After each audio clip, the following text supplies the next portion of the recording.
G'day everyone and welcome to today's round 3 wrap-up video.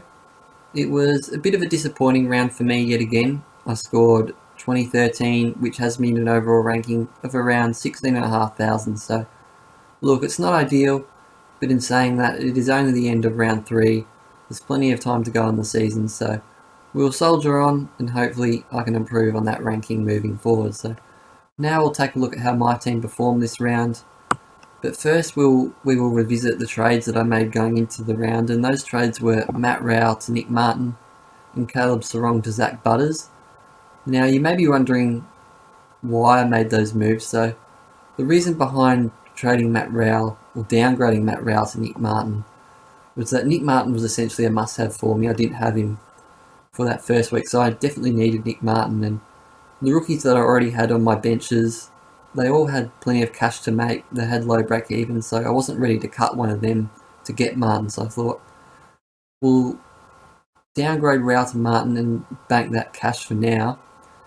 And then I had to get rid of Caleb Sarong, obviously, but I thought I wasn't going to pay up for anyone just yet. I kind of wanted to bank that coin for now, so I thought I'll bring in Zach Butters, who is a definite candidate to be a top six forward. So I thought I'd lock that in. Didn't exactly work out this round, but these trades were basically made with long-term plans in mind. So a bit of short-term pain for long-term gain was kind of my theory behind those trades. So now I'll get back into the team and how it performed. Jack Crisp, 83, he was solid. He definitely saved himself though in that last score. I think he had about 40 odd points, so probably lucky in the end to get 83, but I'll take that from him. You know he's going to post a big score just around the corner, so I'll take that. Lockie Whitfield, 91, again, a little frustrating. He just can't reach those hundreds, 110s like he has in the past. So yeah, like I said, a bit frustrating, but we still got to take those scores and no need to trade him out, I would have thought, at this stage of the year. George Hewitt, 119. He was awesome, and I thought his ceiling was around that 90-95 mark, but then he goes out and posts a massive 119, which is fantastic, and yeah, he's just a gun player, and awesome pick for Carlton and awesome pick for fantasy, so he's going super. Then we have James Sicily, 101, which was awesome score from him. He had a massive last quarter too to get to that 101, and yeah, his role is great for the Hawks, so he's been a good pick so far. Daniel Rioli, 79, he was fine. Would have liked a bit more from him considering he was around 70 at three-quarter time, so only had about 9 points in the last quarter. So he also looked a bit sore, had a sore ankle and went off the ground for a bit, so hopefully he's fine there, but he played out the game. So he's been a good pick so far for me, Daniel Rioli. Paddy McCartan, 41, a bit down on his last couple of weeks, but we can't expect too much from him with the role that he has at the Swans. And yeah, he probably doesn't have too much coin to make, so if you're in a position to offload him now, I definitely will consider that. Then onto the bench, Nathan O'Driscoll, 60. It's good to see him get a full game this week, and hopefully he can keep his spot in the side, in that Fremantle side, because bench cover and defence is going to be very, very important moving forward. And then Sam De Koning, 32. He's not going to make any coin really. He's just kind of a heartbeat at D8 for now. So now move on to the midfield. Jack Macrae, 75. He was very disappointing, wasn't he? He actually didn't score a single point in that last quarter. He scored -1, so, and he was stuck on a wing in that last quarter for whatever reason, and he just seemed very frustrated. So look, at the end of the day, it is Jack Macrae. I'm going to back him in to bounce back. But yeah, definitely on notice. It was pretty disappointing, so considering he paid up a lot for him at the start of the year, so hopefully he can bounce back. Then we have Lockie Neal, 86. That was an awesome 86. He injured his ankle early on in that game, but he powered on through. Had a big last quarter to reach that 86, so hopefully there's not too much to worry about with his ankle, considering he did have ankle problems last year, which saw him sidelined for a fair chunk of the season, so hopefully nothing to worry about there. Then we have Patrick Cripps, 138. My word, he's just been awesome. He's averaging 124 from his first 3 games more than exceeded my expectations, and now he's put his hand up as a genuine captain option moving forward. So yeah, he's just been awesome. He'd be up there in Brownlow contention after the first 3 rounds. He's been amazing to start the year, so well done, Paddy. Then we have Stephen Cornelio, 114, got a run in my midfield this week and finally showed a bit of a ceiling, scoring that 114, so he's been an awesome pick so far. Then we have Jai Caldwell, 91. He was solid. He is still spending a lot of time at half forward and not getting those centre bounces, which is hurting his overall score, but he still finds a way to reach that 90, so I'm happy to roll with him for a few more weeks yet. Nick Dacos, 89, solid as always, reliable, and yeah, we can't wait till he gets that defender status so we can flick him back and he'll to around that D6, so he'll be very handy moving forward. Jason Horne-Francis, 67, not too bad. That's around his ceiling, around that 70 mark, so he's still got plenty of cash to make, so happy with him. Josh Ward, 63, and he was another one, solid, still got plenty of cash to make and a great option to field, so happy with Josh Ward. Onto the bench, Connor McDonald, 64, he's another one, still plenty of cash to make. He's locked into that Hawk side, and yeah, he's been solid. Jackson Mead, 61, it was good to see him get a full game this week and scored well, so that bodes well for his cash generation moving forward. Now onto the rucks. Brody Grundy, 198 as captain. I decided to put the captaincy on him for the second straight week, hoping he would bounce back because of his matchup against Geelong. He was okay, but not as big as I would have liked, obviously, as captain, so still very frustrating. And yeah, he's just fallen well below expectations to start the year.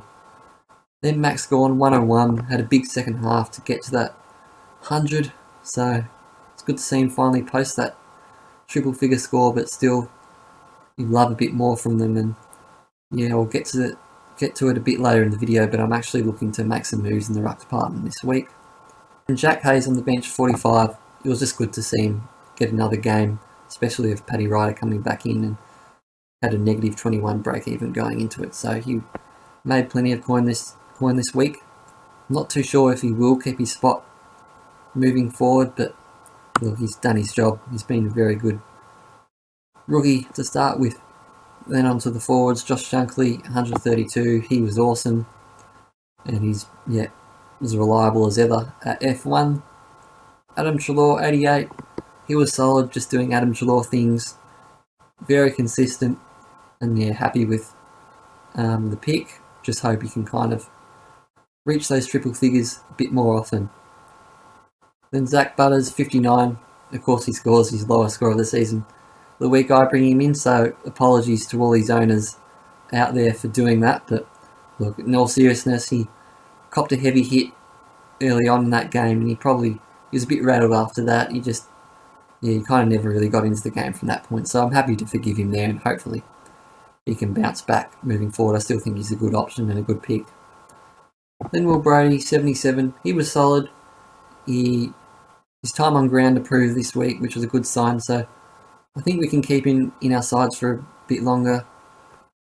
Until his break-even starts to reach his scoring output, then yeah, I'm kind of happy to roll with him for now, but the next couple of weeks I'll look to move him on.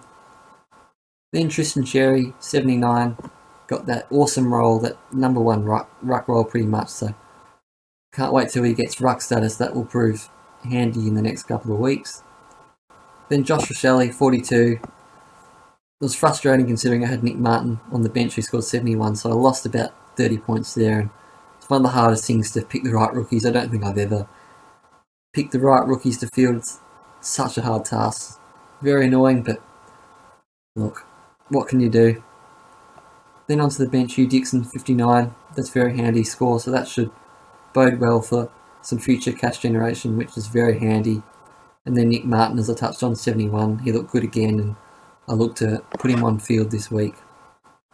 And then to the utility position, Corey Durden, 67. He scored well, and that will do well for his cash generation moving forward. So that's probably a theme of the round here. Cash generation is looking good for me. I had a full squad of 30 this week, which will help my team in the long term. So there you have it. That's my team. 2013, a bit disappointing, but yeah, got some stuff to work on, a lot to improve on, but I still think my team overall is in okay shape. So now I'll talk a bit about what some of my trade plans are at this stage, and what I'm looking to do is cut a Grundy or a Gawn and bring in Brett and Bruce. Now, that may seem a risky proposition to some, but when you actually think about it, does seem quite sensible and a logical move. Now, Brett and Bruce, as you can see there, priced at 411.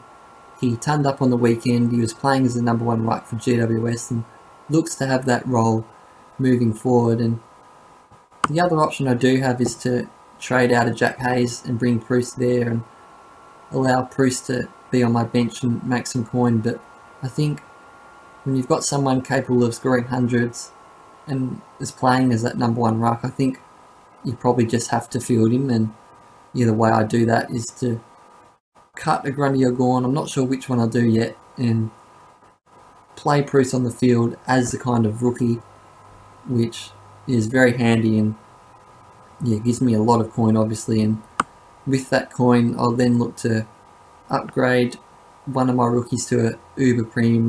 Now that could be Paddy McCartan, it could be Hayes or Rochelle. They're the ones I'm looking at and bringing kind of an elite premium. I'm looking at a Sam Doherty type in defence. I'm also looking in the midfield, so obviously I can go all the way up to Andy Brayshaw. I'm also looking at a Tom Green or a Matt Kennedy, those sort of types. Even in the forward line, a Taranto, Tim English, even Mitch Duncan, who's looking pretty cheap, he's just come back in. So they're the options I have. So that's what I'm looking to do at this stage, barring any carnage at team selection. That's it for today's video, guys. Thanks for watching, and as always, it'd be much appreciated if you could like, comment, subscribe. Feel free to leave any comments. I'm happy to give a second opinion on any trade ideas you have. Look, my ranking's at 16,000, so I'm no massive expert, but I'm always happy to give out any of my opinions. So thanks again for watching, and good luck for round 4.